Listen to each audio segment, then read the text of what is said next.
Hi welcome to our channel. ప్రస్తుతం మనతో పాటు దాము భారతి గారు సీనియర్ జర్నలిస్ట్ ఉన్నారు. వారితో మాట్లాడదాం. సార్ నమస్కారం సార్. నమస్తే. సార్ బంగ్లాదేశ్‌లో అమెరికా ఆర్మీ దిగడం అనేది ఇప్పుడు ఇండియాని కాస్త కంగారు పెడుతుందని చెప్పుకోవాలి. సో అసలు ఎందుకు దిగిందనేది ఒక చర్చ జరుగుతుంది. అసలు బంగ్లాదేశ్‌లో అమెరికా ఆర్మీకి పనేంటని కూడా చర్చ జరుగుతుంది. మరి దీనికి ఏమన్నా రీజన్ ఉందా?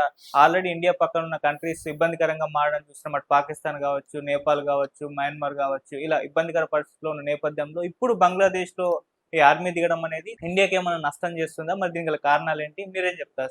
బంగ్లాదేశ్‌లో అమెరికా మిలిటరీ విన్యాసాలు కావచ్చు, అమెరికా మిలిటరీకి సంబంధించిన ఎయిర్‌క్రాఫ్ట్ లేకపోతే నేవీకి సంబంధించిన సిబ్బంది వీళ్ళంతా వెళ్ళి మోహరించడం, జాయింట్ ఆపరేషన్స్ చేయడం ఇవన్నీ మొదలైనాయన్నమాట. దీంతో ఇప్పుడు ఇండియాలో టెన్షన్ మొదలైంది.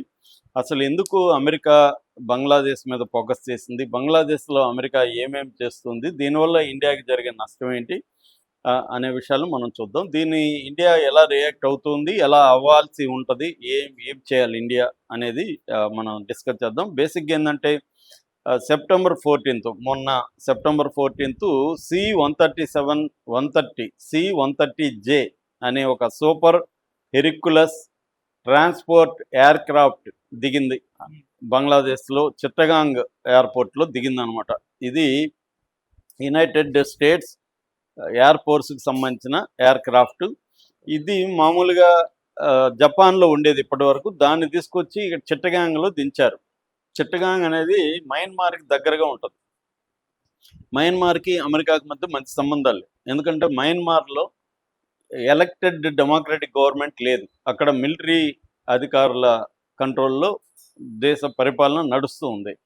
మయన్మార్కి బంగ్లాదేశ్కి మధ్య కూడా మంచి టర్మ్స్ లేవు. మయన్మార్తో మనకి కొన్ని ఇబ్బందులు ఉన్నాయి. అట్ ద సేమ్ టైం కొన్ని రకాల మంచి టర్మ్స్ కూడా ఉన్నాయి. మయన్మార్ల మధ్య భూకంపాలు వచ్చినప్పుడు కూడా ఇండియా సహాయం చేసింది. సో ఈ నేపథ్యంలో ఏంటంటే వీళ్ళు తీసుకొచ్చి ఎయిర్క్రాఫ్ట్ని ఎందుకు దించారు ఇక్కడ? వాళ్ళు చెప్పేది ఏంటంటే ఇది హ్యుమానిటేరియన్ సపోర్టు, లాజిస్టిక్ సపోర్ట్ కోసం అని చెప్తున్నారు. కానీ దాని వెనక ఏదో కుట్ర ఉందనేది ఇప్పుడు డిస్కషన్. రెండవది టైగర్ లైటనింగ్ అనే ఇంకొక ప్రోగ్రాంతో జూలై ఆగస్టులో జలాలాబాద్ కంటోన్మెంట్లో ఒక జాయింట్ ఆపరేషన్ జరుగుతుంది, మిలిటరీ ఆపరేషన్. అదొచ్చి సిల్హట్ అనే ఏరియాలో యుఎస్ ఆర్మీ పసిఫిక్ కమాండ్ పేరుతో ఒకటి జరుగుతుంది. ఇది కూడా మిలిటరీ ఆపరేషన్గా చెప్పుకోవచ్చు. మూడోది ఆపరేషన్ పసిఫిక్ ఏంజల్ అనే పేరు పెట్టారు. ఇది బార్డర్ ఏరియాస్లో సర్వే ఇవన్నీ నిర్వహించడం చేస్తుంది. దీంట్లో శ్రీలంక కూడా భాగం వహిస్తూ ఉంది. అట్లాగే టైగర్ షార్క్ అని ఇంకొక ప్రోగ్రాం జరుగుతుంది. అట్లాగే RQ-21 అన్మాన్డ్ ఏరియల్ సిస్టమ్స్ మీద నేవీ అండ్ ఆర్మీ కలిసి ఒక $1 మిలియన్ ఇన్వెస్ట్మెంట్ పెడుతుంది దానికి అమెరికా. సో ఇవన్నీ చేయడం అనేది అమెరికా తన మిలిటరీ ప్రజెన్స్ని అక్కడ బంగ్లాదేశ్లో పెంచుకుంటూ ఉంది అనేది దీనికి సిగ్నల్గా మనం ఈ విషయాలను చెప్పుకోవచ్చు. ఆల్రెడీ మామూలుగా బంగ్లాదేశ్లో పరిస్థితులు చూసుకున్నప్పుడు లాస్ట్ ఇయర్ ఆగస్టులో షేక్ హసీనాను దించేసి ఒక ఉద్యమం అయితే అక్కడ విద్యార్థుల ఉద్యమం వచ్చింది. యాంటీ కరప్షన్ కావచ్చు, యాంటీ గవర్నమెంట్ ఉద్యమం వచ్చి షేక్ హసీనాని దించేశారు. ఆమె పారిపోయి ఇండియాకి వస్తే ఇండియా ఆమెకి అసైలం ప్రకటించింది. ఆమె ఇండియాకి ఆశ్రయం ఇచ్చింది. సో దాని తర్వాత ప్రముఖ నోబెల్ లారెట్ ఎకనామిస్ట్ అయిన మొహమ్మద్ యూనస్ని తీసుకొచ్చి అక్కడ టెంపరీగా పెట్టారు. ఆయన మామూలుగా అయితే 6 నెలల్లో ఎలక్షన్లు కండక్ట్ చేయాలి, కానీ ఇప్పుడు 1 ఇయర్ దాటినా కూడా ఎలక్షన్లు కండక్ట్ చేయలేదు. దానివల్ల ఆయనకి మిలిటరీకి మధ్య కూడా అక్కడ గొడవలు ఉన్నాయి. ఆయనకి అమెరికాకి మధ్య మంచి సంబంధాలు ఉన్నాయి. ముఖ్యంగా ఏంటంటే అమెరికాలో డీప్ స్టేట్ అనే విషయాన్ని మనం అర్థం చేసుకోవాలి. డీప్ స్టేట్ అంటే అర్థం ఏంటంటే నాన్ గవర్నమెంటల్, గవర్నమెంట్ కాకుండా ఇంటెలిజెన్స్, తర్వాత మిలిటరీ, దాని తర్వాత బ్యూరోక్రాట్స్, దాని తర్వాత కార్పొరేట్, ఈ నలుగురు కలిసి ఒక డీప్ స్టేట్ లాగా ఫామ్ అయ్యి వాళ్ళు వివిధ దేశాల్లో తమ ప్రయోజనాలకు అనుగుణంగా పాలసీల్ని ఇంప్లిమెంట్ చేయడం, అక్కడున్న ప్రెసిడెంట్లు కానీ లేకపోతే ప్రధానమంత్రులు కానీ తమ మాట వినకపోతే వాళ్ళ మీద ప్రజల్ని రెచ్చగొట్టి దానికి ఫండింగ్ చేసి ఒక ఆర్గనైజ్డ్గా ఆ గవర్నమెంట్స్ని కూలదేయడం అనేది డీప్ స్టేట్ ఎప్పటి నుంచో చేస్తుంది. దాదాపు ఇప్పటివరకు 80 దేశాల్లో ప్రభుత్వాలను కూలగొట్టిన చరిత్ర అమెరికాకి డీప్ స్టేట్కి ఉంది. అలాగే ఈ బంగ్లాదేశ్లో కూడా ఈ మామూలుగా ఏంటంటే ఎప్పుడైనా ఇంటర్నల్ ఎక్స్టర్నల్ కారణాలు రెండు ఉంటాయి ఏ ఏ చర్యకైనా. ఇంటర్నల్వే ప్రధానం కావచ్చు కానీ ఎక్స్టర్నల్గా కూడా క్రియేట్ చేయిస్తూ ఉన్నారు. ఇంటర్నల్గా ఆల్రెడీ కాంట్రడిక్షన్స్ ఉంటాయి.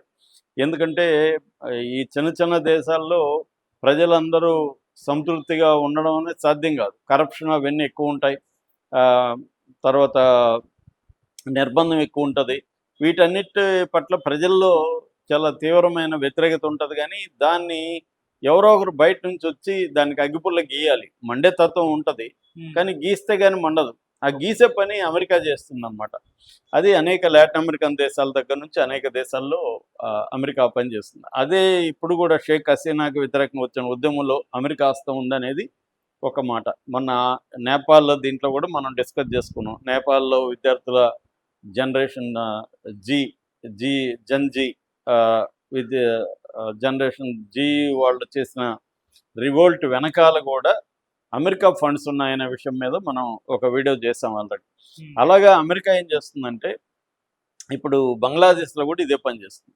మామూలుగా ఇప్పుడు అందుకని అమెరికా ఇప్పుడే కాకుండా ఒక 3-4 నెలల ముందుగానే హ్యుమానిటేరియన్ కారిడార్ అని చిట్టగాంగ్ నుంచి రకీన్ అని, మయన్మార్లో రకీన్ స్టేట్ అంటారు. అది ఉద్రిక్తత ఎక్కువ ఉండే ఒక స్టేటు. అక్కడ వరకు ఒక హ్యుమానిటేరియన్ కారిడార్ కూడా ప్లాన్ చేసింది. దాన్ని మిలిటరీ కొంత అడ్డుకునింది. అంటే ఏదో ఒక హ్యుమానిటేరియన్ పేరు చెప్పి, ఎప్పుడైనా అమెరికా చెప్పేది ఏంటంటే ఏ దేశంలోకి ఎంటర్ అవ్వాలన్నా హ్యుమానిటేరియన్ పేరు చెప్పి అక్కడ ఎంటర్ అవుతుంది.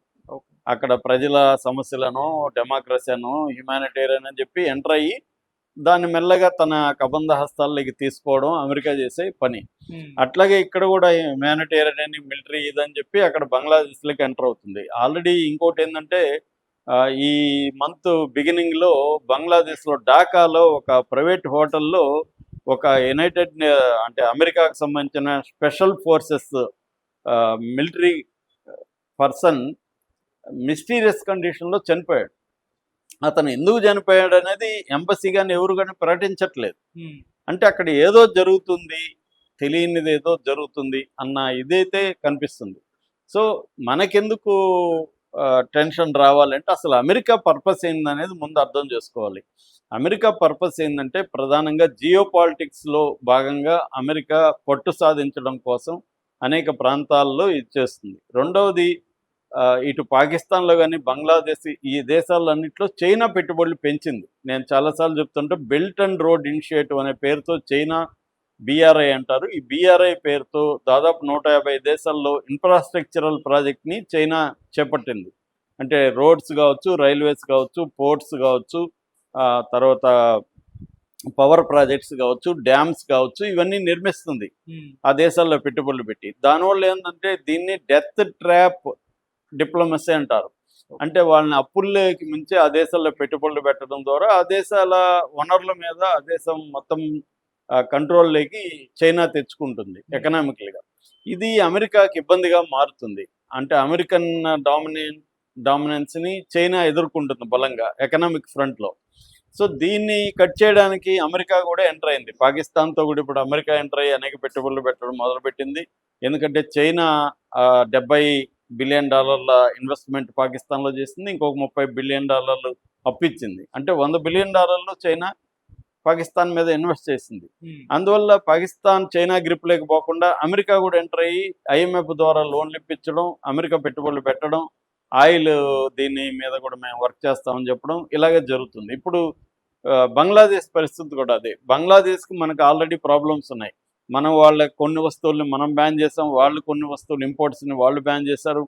తర్వాత మనకి వాళ్ళకి మధ్య బార్డర్ దాదాపు 4096 కిలోమీటర్లు ఉంది. దీని మీద మనం కంచె వేస్తున్నాం, బార్డర్ కంచె, ఫెన్సింగ్.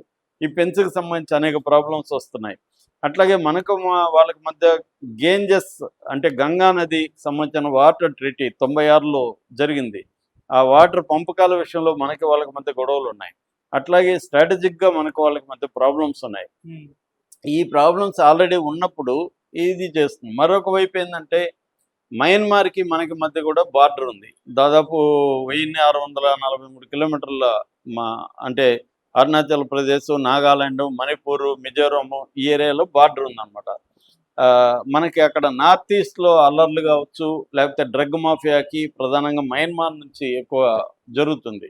సో, ఇప్పుడేందంటే ఇది మయన్మార్‌ని కంట్రోల్ చేయడం, బంగ్లాదేశ్‌ని కంట్రోల్ చేయడం, పాకిస్తాను, బంగ్లాదేశ్ మధ్య సంబంధాలు మెరుగుపడడం, మరోపక్క చైనా ఎళ్ళడం, ఇవన్నీ పరిణామాలు ఇండియాకి ఇబ్బందికరంగా ఉంది. ముఖ్యంగా Asia Pacific region and Bay of Bengal వీటిలో కంట్రోల్ కోసమే ఇటు చైనా దానికి ఆ కంట్రోల్‌ని నిలువరించడం కోసం, ఆపడం కోసం చైనా, అమెరికా రంగంలో దిగింది.